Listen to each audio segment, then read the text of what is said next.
Hi, my name is Valencia, and I am going to be teaching you my way, not an official classical conversations way, but just how I organize and do challenge B with my family. Some ideas for supplies, ideas for organizing it, and also ideas for making it a little easier with the textbook handling using the textbooks at home. First video, we're going to go with supplies. So I'm trying to do these short little segments so that you can watch these when you have a moment or two. So our first video is going to be about the supplies, what we use at home, and in our class day to organize our CC. Okay, this is a 3-inch, specifically a D-ring easy open binder. You just pull this and it pops open. That's a lot easier, especially with these big ones. And it doesn't accidentally come. You can't get it caught on something. You have to press the lever to open it. You can close it with your hand.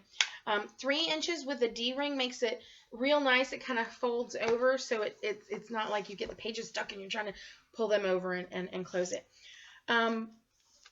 One of the things that makes these items a lot more affordable when you're doing copies, binding, things like that, is something that CC has given us moms. If you're a registered Classical Conversations mom, if you're in even Foundations, Essentials, or Challenge, you can talk to your director and get the Office Max discount card. And this works for a lot of their print shop items, with their copies, binding, things like that. You sometimes do get a discount on office supplies, but their Max Perks rewards card are usually higher rewards than the discount would be.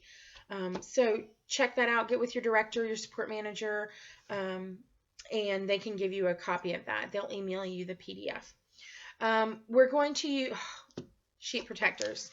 I don't know about y'all, but we use lots of them. We've probably gone through and destroyed at least 50 in our homeschool career.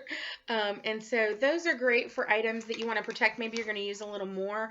We use them to protect like the schedule, our yearly schedule, because we're always going to be checking that. When is our break week? When is our break week? And we also have some like contact information for the director and the other members of our Challenge B class.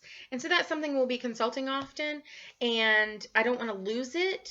It's an important paper, so putting it in page protector usually just keeps it around a little longer. Your Challenge B homework page. Okay, this one, Challenge A guide has it. A lot of these things can be used for Challenge A. Or Challenge 1, or any challenge program, really. This is the homework grid. And so you have your, of course, your strands and your days, and you can put in each grid what they need to do that week.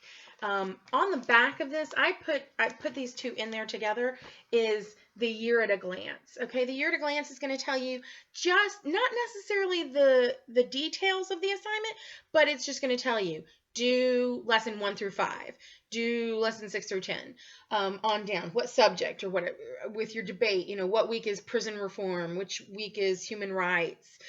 Things like that. So it's an easy glance, and then of course your weekly guide is going to tell you a more detailed. Well, what do you mean you want us to look into human rights? What does that mean? And so this is good to consult for you to kind of make your grid, and maybe just while you're going to the library, what's next week's subject, and pull things like that. Okay. In our class, or when we go to class, my son uses a sturdy milk crate and a luggage dolly, wheeled luggage tote is what you might find it listed as, and then some bungee cords, and he's got all his supplies in the milk crate. And because there are a lot of books, it's a little much for him to carry on a backpack, and so that's something he can just wheel to class. In that milk crate, we have this nice little bag, okay, and it's great. It's just got his, you can see there's a pencil box, and tissue, and of course, all those germy little teenagers. So he's got a little bit of antibacterial. He's got a box of pencils, erasers, highlighters, pencil sharpeners, crayons, just things he might need. In Challenge A, they used colored pencils a lot, and so he carried those in here. He's got some other things that he just, maybe some things he likes to doodle with or use.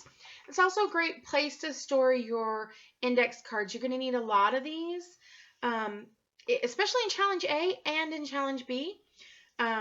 And we were lucky enough to find these kind of sets. They had a little plastic cover and a book ring, but it's easy to just go ahead and hole punch them and put them on a book ring.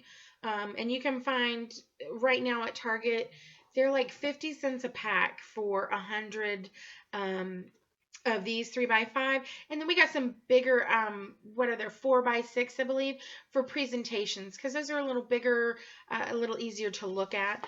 So that's a great place to put all the kind of tiny stuff in here, so you're not going to lose it at the bottom of a backpack or the bottom of a rolling tote. All right, so then we need our tab dividers, and I have two kinds. And if you can kind of see, one is a little more narrow than the other. This one's a little wider. These are the subject or strand dividers. Okay, so I have 6 of these. Okay, and they've got a pocket, if you can tell, and they're plastic. Okay, so they're a little more durable. On them, I put the name of the strand and what I always call the normal translation. Those of us that were educated in non-classical terms, grammar, a lot of times in my head, I want to say English or literature. And so to remind myself, no, grammar and classical conversations is Latin, at least in the challenge level. So I have both of them on there kind of to help me and also teach me. My son's got it and it doesn't confuse him, but it does me a bit, so I help myself out a little there. All right, so it's got the pockets so that any handouts for Latin, anything that isn't hole punched yet, maybe he gets something in class and he can put it in here. Okay, and so then the smaller, narrower dividers are what I call sub dividers, because in each subject you might have like notes and different things, and so you're going to use that. Let's see, of course, our Challenge B guide. And I'm going to tell you a couple of the pages that you're going to want to copy in your Challenge B guide. In your Challenge A guide, these things may vary. Both levels, you're going to use an A&I chart, okay? You're going to become very familiar with this terminology if you haven't yet already, and that is for the Lost Tools of Writing. So if you're using Lost Tools in any level, you're probably going to need an Annie chart. I print about 2 per book. So Challenge A, you're going to want to probably make 20 copies. In Challenge B, we're making about 10. We have fewer books that we're going to do expository writing on. I put those just in, I'll show you where they go in the notebook in the next video, but I make enough for 2 per book for that. Okay, this is our current events form broadcast and our current events form article. Okay, what these are pages to help take notes and review the articles or broadcasts that we'll be using in our current events.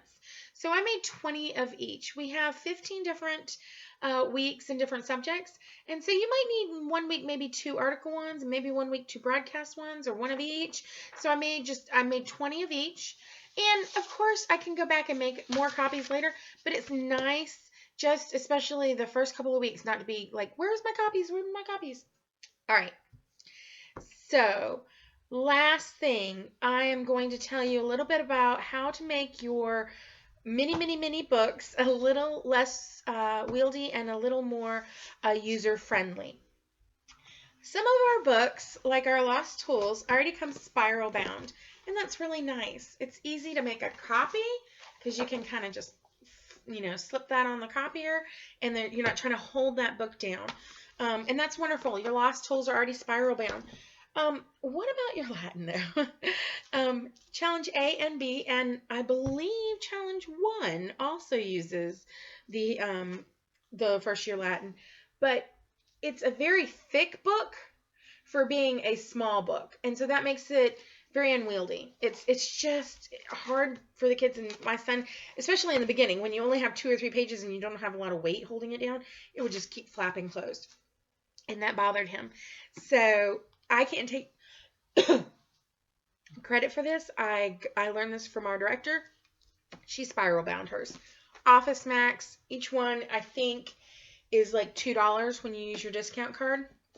You just tell them that you want a spiral bound, and they know. They'll cut off the binding and put the spiral binding on.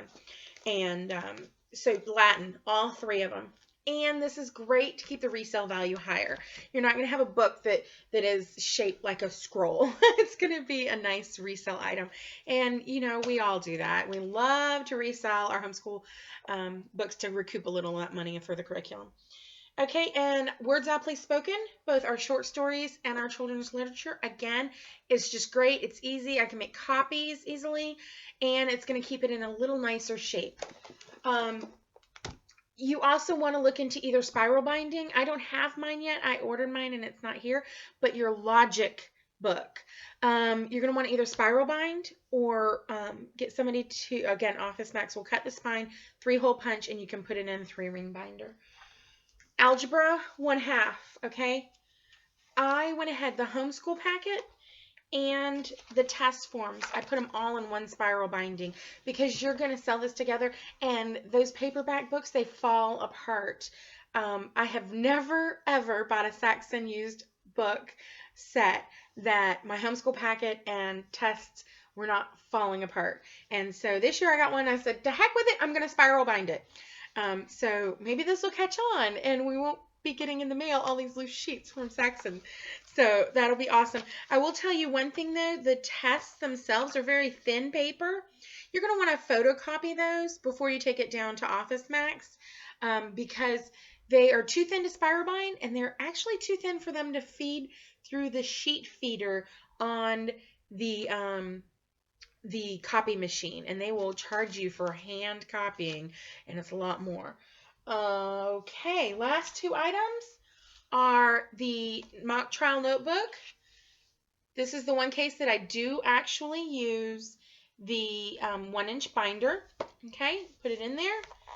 And Discovering Atmos, and we're not using this till the 2nd semester, so I was short a 1-inch binder, but pretend that I'm showing you this in a 1-inch binder. Alrighty, so those are the supplies that we use. There are little things throughout the year, tracing paper, especially with Challenge A that you're going to get. But this is just some ideas on the supplies that you're going to need. Our next video will go over how I organize the binder itself. Thank you. Bye-bye.